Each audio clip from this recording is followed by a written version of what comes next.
কথার কথোপকথন ঠিক হবে। এইটা বলছে ওই স্টুডেন্ট, এটা বলছে ও ঘন্টা বাজাতে ভুলে গেল। এটা একটা যেমন গল্প, এটা বলছে প্রত্যেকে যেন আলাদা আলাদা গল্প। দুই বন্ধুর কথা হচ্ছে সেটা ডায়লগ, যেভাবে আমরা কথা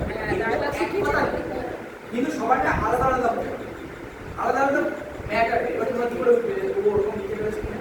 চেষ্টা করো আলাদা কিছু লেখা, কারণ প্রত্যেকে তো আলাদা রকম করে আমরা দেখি। তাহলে তোমাদের মতো করে লিখে ম্যাডামকে পাঠাবে, ম্যাডাম সেটা আমাদের কাছে পৌঁছে হওয়ার পরে দেখবে সে প্রত্যেকটা কথা ঝুললে একটা দুটো নাটক গুলো হতে হতে হতে দেখবে একটা ডেইলি লাইফের একটা ছবি আমরা পাবো। স্কুলে সারাদিন কি চলে, দেখো আমরা মজাও হতে পারে। আবার দেখো এইগুলো তোমাদের পাখি বসেছিল, এটা সত্যি শরীরটা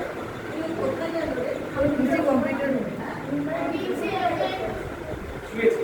আমরা আমাদের কাছে এটা একটা আমরা কিন্তু আনন্দ করছিলাম। আবার এই বলতে বলতে এখানে এলাম যেন আমার ওটাও মনে করবো। যেই আমরা এটা বললাম দ্বিগুণিগুণ কৃষ্ণই কোথায় যায় বাড়িতে তো কেন মানে ইচ্ছা আছে তো, তাহলে দেখো এটাও তো কথোপকথন হলো। এবার দেখো আমরা হাসির মধ্যে এটা কিন্তু একটা ইমোশনাল যে একটা কষ্ট লাগছে আমাদের সাথে থাকলেও ভালো লাগে, ও তো সুন্দর। দেখো এটা কিন্তু আমাদের দেখলে এবার কি হয়, এই যে আমাদের কষ্টটা তো ভেতরে হচ্ছে, এই কষ্টটা বাইরে প্রকাশ করে দিতে এই কথোপকথনে যারা বাকি যে অডিয়েন্স যদি দেখতো এই গাড়ি যারা স্কুলেই আলোচনাটা হচ্ছে, তাহলে কষ্টটা কম হবে। বেশিভাবে কি করে এই কথাটাই বলবো, যদি আমি পেছনে একটা মিউজিক পাই, একটা করুণ সুর যদি বেজে ওঠে, একটা গান যদি গেয়ে ওঠে কেউ, তাহলে আরো কষ্ট লাগে। এগুলোই কিন্তু নাটকে যুক্ত হতে হতে যায়। দেখো একটা সংলাপ থাকে, তার পিছনে মিউজিক দেওয়ার কারণটা হচ্ছে গান, যাতে সেই ইমোশনটাকে আরো এনহ্যান্স করা যায়, আরো বাড়িয়ে দেওয়া যায়।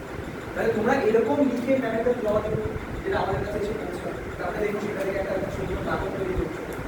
ঠিক আছে, এই পর্যন্তই তোমাদের আজকে আমরা করলাম প্রথম দিন, এই পর্যন্ত। আর তোমরা এই যে নিজেরা এসে করলে না, তারা এইগুলোকে খারাপ মাথায় রেখো। আমি একটা জায়গায় আমার নাটক লিখেছিলাম, সেখানে একটা কথা লিখেছিলাম সারা জীবনে খুব ইম্পর্টেন্ট, যে মানুষ হিসেবে আমরা খুব বেশি কিছু করে উঠছি না। একটা বাচ্চা বুঝতে পারবে না, দুনিয়াটা বুঝতে পারে আমরা খুব বেশি কিছু করছি না। আমরা বেশিতে সবাইকে নকল করেছি, আমরা কাউকে না কাউকে নকল করে চিন্তা করছি, নকল করেই কথা বলতেছি, নকল করেই হাঁটতেছি, নকল করেই আয়নায় নিজেকে সাজতেছি, নকল করেই বন্ধুত্ব হয়। ওই বন্ধুত্বই আমরা দেখে এসেছি, এরকমই বন্ধুত্ব হয়। তোর নাম কি? আমার নামে। এই যে হ্যান্ডশেকটা করতে হবে, এটাও তো করছে। সারা পৃথিবীতে একসাথে করো কখন দেখবে এখন কটা বাজে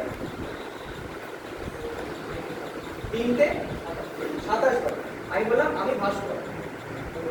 এই যে 3:27 হাত মেলালাম, তোমরা ভেবে রাখো পৃথিবীতে ঠিক এই সময়তে আরো 100 জন একসাথে হাত মেলাচ্ছে। একই সাথে হাত মেলাচ্ছে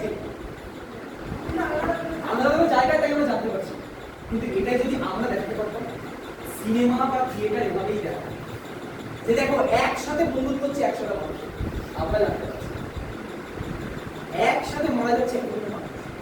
কিন্তু খবর নিয়ে দেখো একসাথে জন্ম হচ্ছে কতগুলো বাচ্চা, মানে একসাথে অনবরত অনেক কিছু চলছে, আমরা জানতে পারি।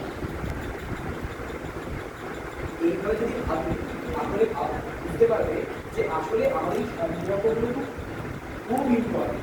এই সোনা দানা রূপো এগুলো থেকে অনেক বেশি। এই যে বন্ধুত্বগুলো পেতে যাবে, এগুলোই আসবে।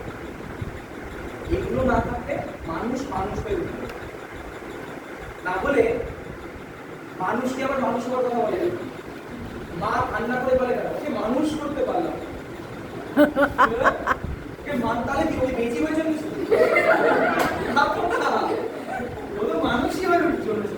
মানুষ হওয়ার জন্য মান আর এইগুলো তাইগুলো মানুষ, সেগুলো মানুষের মানুষ হয়ে তখন ছোটবেলায় মানুষ থাকে না, কি থাকে প্রাণ। কেন? তার শুধু প্রাণটা আছে। বোধ শিক্ষা সমস্ত কিছু শিখতে শিখতে তারপরে প্রাণী মানুষ বা প্রাণী মানুষও কিন্তু এক রকমের মানুষ, তাহলে তার সাথে মানুষ আসবে না।